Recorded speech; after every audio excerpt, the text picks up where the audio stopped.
Parable, a yarn with a twist. A reflection for the 15th Sunday in Ordinary Time.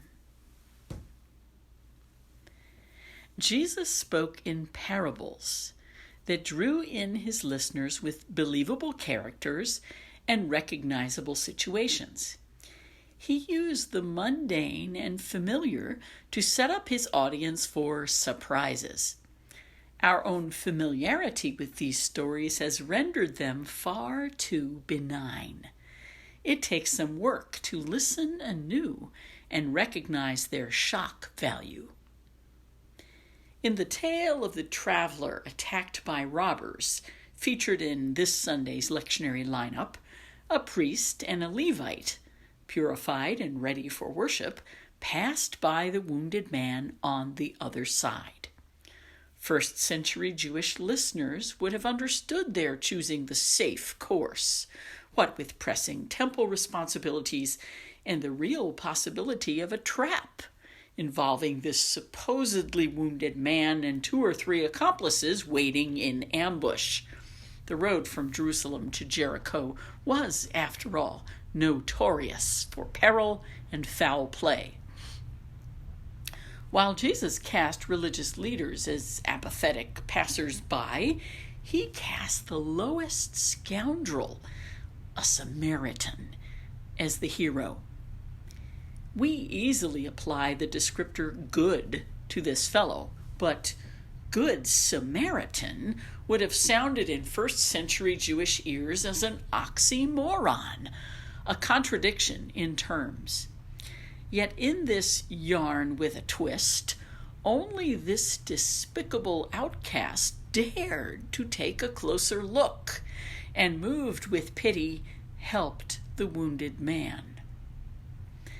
This surprise ending likely scandalized everyone who heard it. A good many probably turned away in defensive anger, unable to face the last shall be first consequences of Jesus' vision of the kingdom. Others caught on to the social ramifications and felt the threat to their own power.